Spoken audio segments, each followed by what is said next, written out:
Hi, Emmanuel. Thank you for coming. It's an honor to have you here. So the first question is, how is Moscow? Is it hot enough for you? Yes, listen, I think I'm actually enjoying myself. For the last 2 years, I have been based in Africa. Okay. So me coming to Moscow, I check the temperature on the Google, obviously, to see if it's cold or not. I see 23, 24. So I'm like, okay, a little jumper can do. So yes, I'm good. It's not too hot, it's not too cold. I'm enjoying myself. Okay, so you've retired a couple of years ago, but you're still in a great shape. So maybe can we expect you're returning to play? Maybe it's in Middle East, in China, maybe in Russian Premier League? You never know, you never know. Right now I'm just, I'm just keeping, I'm just focusing on my life. Obviously, I have my foundation, I have my agriculture team going on, I have so many things, I have my team working on so many platforms now. So, coming back to football, I'm not sure, but you never know. You can never say never because I'm a competitor. So, if I have a chance again, I would definitely play again another 6 months or 1 year before retiring completely. But it's not an obligatory. If I find, yes. If not, I will just check. Any suggestion for me how to keep in shape? Huh? Listen, I think you're not that big. So looking at you, I think every day 20 to 30 minute cardio will be great. 20 to 30 minutes. Then we can do also interfasting, like eat. When you eat, you have to wait for another 8 hours to eat again, but you can drink a lot of water. Yeah. That also can help. Okay. So I'll try that. I feel it. So we checked your social media, and you've told that you often go to Togo, you spend your time there, you have your foundation there, and we found that you have a big car collection, a big one. So can you tell us what's your favorite one? Unfortunately, the favorite one is the less expensive one, which is my Jeep Wrangler. Jeep Wrangler, yes. Okay. I have Rolls Royce, I have Bentley Continental, I have G-Wagon 65, I have G-Wagon 63, I have G-Wagon 55. I have a lot of G-Wagons. Huh? Yes, I love G-Wagons. So I have 2 Cadillac, 2 Lincoln, 3 Hammers.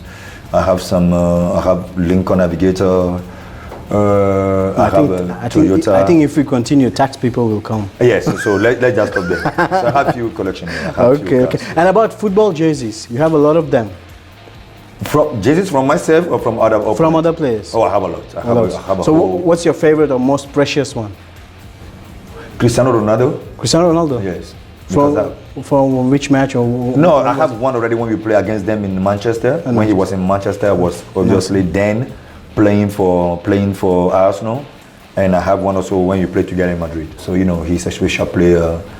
I love the mentality of the person. The player, obviously, we can love any player that we want to, but I love the mentality of the person. Before training he trained, after training he trained, during training he trained, after match he trained, like a day off he trained. So this boring question, Messi or Ronaldo, for you is Ronaldo? For 250%. 250%. Okay, that's finished. So a lot of football players are known for big time spending. Yes. And sometimes not wisely. Was there any case in your life that you've spent a lot and you regret it?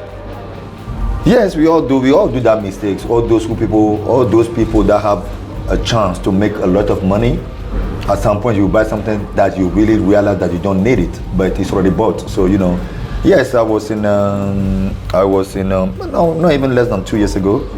I went to Istanbul. I was looking for these Hermes, the sandals from Hermes, the H. So I couldn't find my size in Turkey. Then I was playing Turkey. Generally, exactly. So I went to London or Old Bond Street, and I found it there. I was so happy, and I said I won 3. You won 3. So unfortunately, 1 out of them was crocodile leather. the crocodile that I have myself in Togo. So then I'm like, okay, they put the bill and everything together, and they say I should pay 40-something thousand pounds. Oh my gosh. I'm like, for what? Are you sure it's not 7,000? Is it the 4 in front? Is it there? So they say, yeah, it's 47. I said, why? And they start telling me that one is crocodile, and they give me the certificate, and they catch the crocodile in Zimbabwe, they kill it in Zambia. And for me, when I'm traveling, I have to have the certificate with me. Otherwise, I'm like, this crocodile, if you give me like 200 pounds. That is a 5-star bullshit, eh? Yeah, exactly. If you give me 200 pounds or 150 pounds, I will give the crocodile a whole, I can even give it the family, the parents, the kitty, But yes, we made those mistakes because we can afford it. Okay, so some questions about football side. So after this Champions League season, a lot of people again started talking about this special Real Madrid mentality, the way of thinking. So you've played there, of course, during your time when Mourinho was there. Can you tell us what's the secret? What's the secret of Madrid is very simple, right? And no matter how big you are, when we go to every club, before you sign or when you are about to sign, they will take you to their trophy room and they will show you the legend that played for the club, and you will see the trophy that the team has collected, the trophy that they have won. And when you go to the overall meeting room in Madrid, believe me, it's a dream come true for any single player. No matter how many Ballon d'Or you win, no matter what you have achieved before going to Madrid, when you enter that room will inspire you into something else. That room will tell you, my friend, whatever you have achieved somewhere else is nothing compared to us here. Here is Madrid. So, but then how come that year you could not beat Barcelona in semi-final of Champions League? That, I think, listen, every team or every person have their best year on earth, right? And I have my best year, which was in 2008 with Arsenal. And that 2012, I think, is listen, Barcelona was unbelievable, unbeatable, unforgettable. They were charged to. Do you consider that team is the strongest? That I have come across, that I have played against, by far. By far. Because they can keep the ball for 7 minutes without you even touching the ball. And it's ridiculous, it's crazy. And we did video over video over video over video to stop them. We know what they are going to do, but when we get there, we still can't stop them. And that was the best Barcelona ever. For them to get that team again, we have to look like maybe 200 or 300 years. Yes. Like, it's impossible. So when you played for Real Madrid, Karim Benzema at that time was like a supporting cast for Cristiano Ronaldo mostly, but now he's a main candidate for Ballon d'Or. So what do you think, as a football aspect wise, what was his growth? I think he was always Karim Benzema. He's still playing the same football, but the only thing that changes now he's carrying the club. He's carrying the team. Leader. He's the leader now. He have to assume the responsibility. They gave him now so much responsibility. The club rely on him. Obviously now he have to produce. It's just like my case when I was in Arsenal, when Thierry left. Everything came on me, so I have to produce something. And obviously after 2-3 games, when you score, then you gain all your confidence back. You gain the confidence of the supporters, of your teammates. Then life became very easy, and that's what he has done this year, since last year. But this year he was just unbelievable, and I'm very, very happy for what he has achieved. And you can see, even when he's talking, that he's another whole person. And obviously we all like to go through, we follow each other and see what each other is doing. And you can see now that he's putting more effort also into his career. He's sleeping a lot. He's gymming a lot. Before, he doesn't gym at all. When I was there, he doesn't gym literally at all. He became more professional. He became more professional, and he understands that to be that Benzema that everyone is seeing today, you have to put a little bit. Even the talent is good, but it's not enough. So I think that's what he put inside today. Okay, since you've talked about teammates, can you name your best, the best player that you've played against and the best player that you've played with? The best players I play against, obviously, no doubt about that, is going to be Lionel Messi.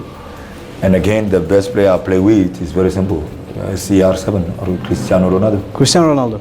The best player I play with? Yeah. You guys see Cristiano Ronaldo in matches, and we have a chance, or I have a chance, to see him in everyday training. He's unbelievable. What he can do in training, what he can produce in training. If I have to put into percentage, he's doing maybe 3 or 5% in a match. Oh my gosh. In training, he actually jokes with us. He's like me playing with my daughter. That's how he plays with us in training. And it's a true story. His team can be losing 6-0. If he switch on, he can score 7 goals in 2 minutes in training. That's Ronaldo for you. He's unbelievable. Okay, then worst teammate? Maybe Robin van Persie or Bentner. Worst teammate is definitely Nicolas Bentner. Why is it? Everything about him, his swag, the way he carry himself. When you know that some players are not that good, but we give them the credit of being a footballer. We can't bring you down because you are already with us. We have to support you. And when we are trying to support you and you think you are better than all of us, there is a problem. So for me, his ego, I think it's always good to have to have an ego, but his ego is too much compared to what he can offer. If you have the ego, make sure you offer something on the pitch. But he has the ego, but he can't offer anything. So, and he's always doing the opposite of what we're supposed to do. And we have big players in the team, like Kolo Touré, William Gallas, Cesc Fabregas, Alexander Hleb, Robin Van Persie, myself. We respect every single rules. But the only one player that will not respect anything is Nicolas Bentner. If they said we should not wear a trainer to go into a dressing room, he will wear it to come inside. If they say we should take a shirt off before going to sauna, he will go into the sauna with his shirt. He does the opposite of everything. Okay. So yes, for me, the worst teammate, yes. So egos, you've played under Mourinho and Arsene Wenger. Who has a bigger ego?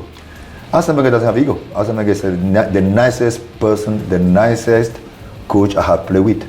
Okay. When it comes to ego, I think in the world, I don't think, since today I have met a lot of presidents worldwide, but no one come close to Jose Mourinho. That's why I love him. His ego is just too big.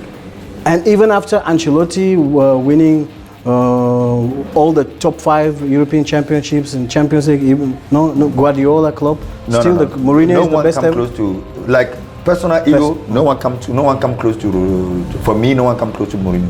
Because he have answers for everything. Everything you would tell him, he will try to prove to you that he's the best. That he's the best. For me, the best coach I had is Mourinho. So you've played under Redknapp, Pochettino, Wenger, Deschamps, Mancini. Can you rate them 1 to 5 at least? I will go for 1, definitely Mourinho, obviously, the first. The second best, I will go for Mourinho. I will go for Arsene Wenger, second best. The third, I will go for Didier Deschamps in Monaco. Okay. We have a good understanding, and he was a very good coach, obviously. He was the one who believed in you. Yes, yeah? As a to young. Start with, and I'm not surprised he won the World Cup with France and everything. So that will be the third. The fourth, I will give it to the person that gave me everything that I want, which is Harry Redknapp. Emmanuel, you want day off? Take day off. You want to go and see your family in Africa? Go. Come back on Friday and play on Saturday. He's a character, yeah? He's a, listen, the best time of my life is under Redknapp. Emmanuel, play tomorrow. If you score 2 goals, you can come back on Friday. So which means I will score 2 goals, and I will jump on the flight, go to Togo, stay with the family, jump on the flight on Friday, on Thursday, land on Friday, train on Friday, play on Saturday. And if you score again, you go again. So yes, so if you produce, you can. Exactly, he give you the freedom, but you also have to produce. So he's you give me this, I give you that, and he liked that. Okay, let's jump to those years first with Arsenal. Yeah, with Arsenal. I think you spent a super period there during the 2007, 8, and everything. Yeah. So, any positive memories for you from that period? Can you tell us? I have a lot. That season was grateful. That season was great, and it was unbelievable for us as a player, because remember, then we have one of the youngest team in England. Yeah. Fabregas, maybe 22, 23. Then myself, maybe 22. Robin Van Persie is the oldest, I think 24, 25. Yeah. And then we got Emmanuel Adebayor. We got Guy Clichy. It was crazy. It was the way we played. We were like demonstration of a football. Then we play good football. The team is very young. We very like we have this bond. Like every 2-3 weeks, we always have something to do in town. We go all together in restaurant, Moroccan restaurant, to eat couscous, or we go somewhere to eat Turkish food, kebab. So we have that bond, and for me, it was the best period of my career up to today. So young players, talented players. Can you name me 1 or 2 the most talented players that could not live up to their potential as career-wise? I would say I will go for Gibson. The left back from Arsenal. Gibbs. Yeah. Gibbs was very, very good. Then when he was with us, he was very good.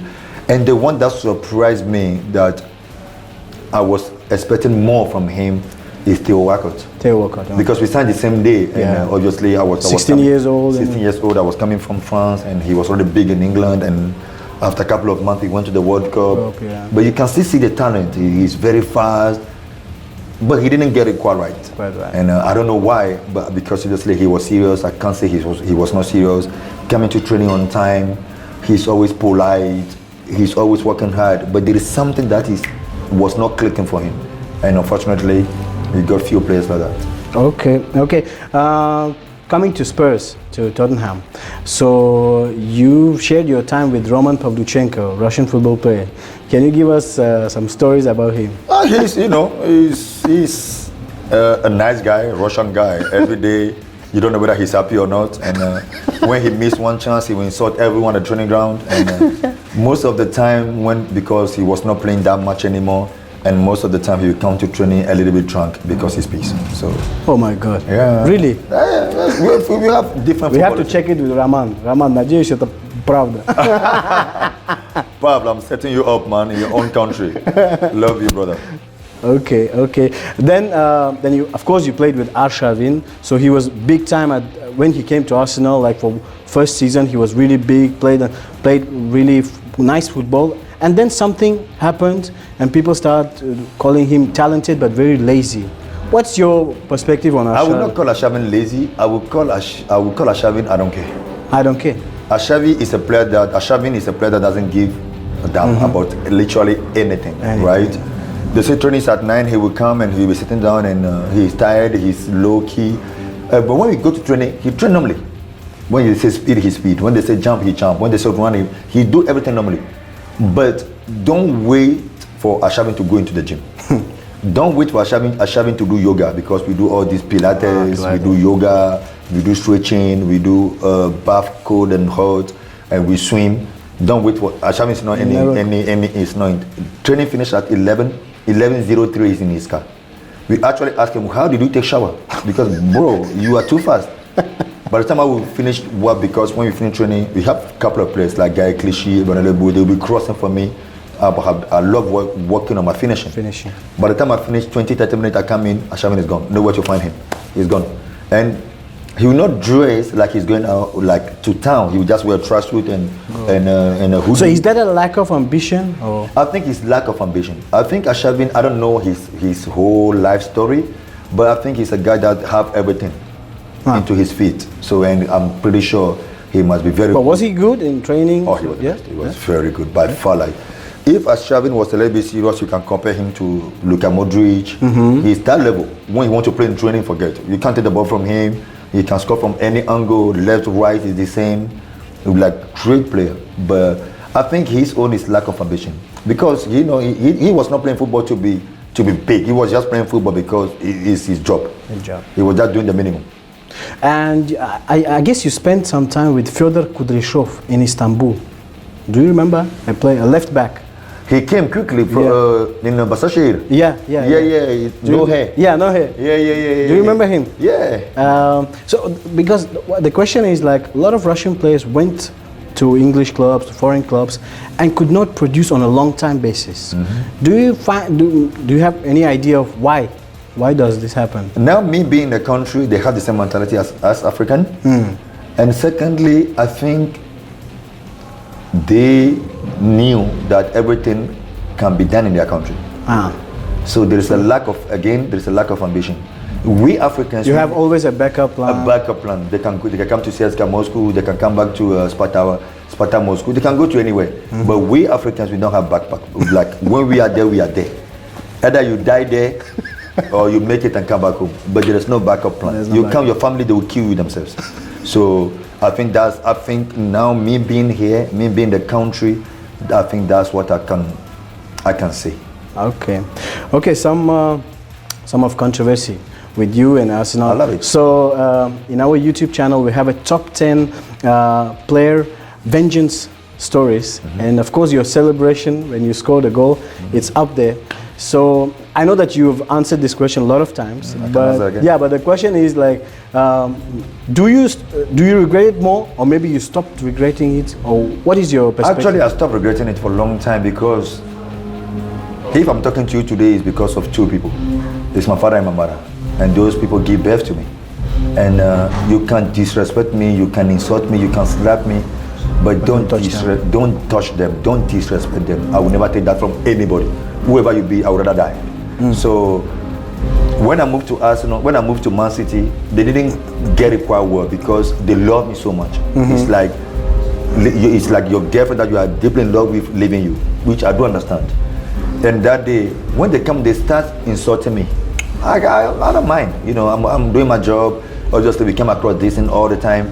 But when I start listening to what they were saying about my father and my mother, that is where everything was boiling inside. And I was just praying to score, to give them something back. And today, looking at the bigger picture, I stopped regretting for long now, because obviously, if I don't regret, this means I'm happy for somebody insulting my parents, and I would rather stop regretting and be happy having those people like my parents. So when Aubameyang started having this on pitch, pitch problems in Arsenal, you stated that Arsenal don't forgive. Is that a club culture in Arsenal? It's a club culture, because my problem came from where? My problem came from, I was in Africa. I was on holiday in 2009. When the season 2008 and 9 ended, I was in Africa on holiday. One of my friends went to do an interview on my behalf, saying that I said something like I deserve to be paid the same amount as Thierry Henry, which I never said. And that is the reason why I left Arsenal up to today. That is the reason? Yes, and I can see what happened with Romelu Lukaku. Yeah. It's similar. But the club actually came out and said we forgive him. And obviously the fan didn't forgive him that much, but you can still see there is forgiveness in them. But Arsenal, when you do one mistake, if you like one single mistake, you are out of the club. No matter who you are, no matter what you have done for the club. And I think we all at some point in life, we all deserve a second chance. Of course. Every single human being deserves that. And that's why, as soon as I saw this happening to Aubameyang, it's a friend. I said, my friend, if you can move. This will keep. And the move was good for him. The move was good for him. He went to another club. He scored a lot of goals, and I'm just hoping for him to stay there or find another club. Obviously, I can see now they are looking for another. Arsenal are looking for another striker already, or even if they sign already. Gabi Jesus. So I think, which means there is no return back. There is no coming back home for him. Anyway, he's a great player, great character. So we pray for him to find another club. Okay, back to positive. Can you tell me your one of the top 2 favorite goals of yours? Maybe most memorable or most important or most beautiful? I would not love to say this, but unfortunately I have to choose it as the best. The best is the one I scored against Tottenham with Arsenal. Volley? The volley, yes. Oh my God, yeah. I know. That was the goal of the season 2008. Yes. And I would choose the second one to be one silly. It's not fantastic. It's nothing. But it's important to my eye. The goal that take to go to World Cup 2006 in Congo. So for me, it's just like a tap-in, but you have to be there and you have to make that. That's our historical moment. Up to today, people, when they're talking about World Cup, I'm invited to talk because I have been part, and that's the goal that took us there. And for me. So can you share some words of your projects in Togo, your philanthropic projects, your charity? I grew up not having anything, right? And that's what, at some point, I think some of my friends, Nigerian friends that support Arsenal with their dear heart, end up understanding. And they're like, hey, you live for money, we love you. I say, bro, the next day you will come and see me for a problem. You will come and tell me that your mother is sick. I have to give you money. If I don't make the money, how am I going to solve your problem? So yes, Arsenal is a beautiful club inside and outside. But listen, I have a family behind me. I have a town behind me, I have a city behind me, I have a community behind me, and I have a country behind me, even a continent. Yeah. So for me now, I'm paying more than 500, I have more than in between 300 and 500 kids that I have to pay their school fees every year. Oh. I'm about to launch my agriculture farming now. So I'm gonna put I'm gonna start with in between 30 to 50 kids. I'm gonna pick them from the road and put them in those agriculture farms, and they will be schooling and they will be doing practice and theory at the same time. So it's not just putting money, it's just I'm going to take some professors, some teachers to teach them. I want them to be free, to be their own entrepreneurship. I want them to go inside. Like, these people don't have family, these people don't have parents, they are orphans. They don't know what they're doing, and we have a chance. Our father and mother were there to say, don't go there, but these people don't have anybody to tell them what to do.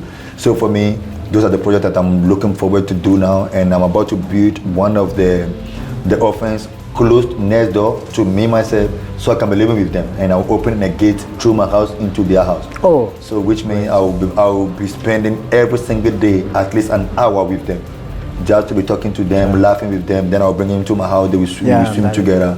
So yes, my hands are open, and I'm also through your channel inviting all Russian people who are ready to invest in Africa. Obviously, we all know, either we like it or not, what is happening in the world today. Yeah. The next destination is Africa. And today we can see a lot of Africa. And you know, and today we can see a lot of French people coming in, a lot of Turkish people, Chinese people, except Russian. And I'm here to send a strong message. I'm inviting them. If they need a land, we got the land. If they need to see politician, we got a contact. If they need to open the door, we got the keys. So can we share any contacts of your companies or related to you companies on our links? Of course. Yeah, so we can share everything. Yeah, so of course. And anybody that want to do anything regarding helping, regarding coming back to invest, we have all the contact into panel solar, energy, agriculture, mining, everything, gold. We have the contact for everything. Okay, so we are coming to an end. BBC included you in the top 5 list of best African players in English Premier League in history. So apart from you, who do you think is the best African player in English Premier League history? I would personally go for Yaya Toure. Yaya Toure. Yeah. I love the guy. He's not because I have a chance to play with him in Man City. When he first came in, he was a brother of the state from Ivory Coast. I know his big brother Saints, so he was actually even he stayed in my house for a couple of days. We were that close, and for me, seeing him play every day, like every day you see a different person. You're like, what's wrong with this guy? Sometimes you see a guy, normal guy, and the next day you see an animal. Like he take the ball from here, no one can stop it. Even me, that's supposed to be one of the fastest. Then I can't even get close. I'm like, yeah, but why don't you play like this every single day? He's just like that. He balanced, but when he decided to play, during that spell, he was one of the best. Yeah. So for me, if you ask me the best African player of all time, the one that I have a chance to watch, the one that I have a chance to play with, the one that I have a chance to play against all day, every day for me would be Yaya Toure. Okay, a little question about, there was a rumor, I think like several years ago, that you had a chance of playing for Russian club, for Krasnodar. Krasnodar, there's a lot of clubs. A lot of clubs approached you. So why didn't you come to Russia to play? You know, the first one was I was very, very close. It's I think Zenit Petersburg. Okay. I was very close because they called me and the contact was great and everything. And last minute, Arsene Wenger came in and we're talking about Arsenal. And you know the story. And my idol was playing for Arsenal.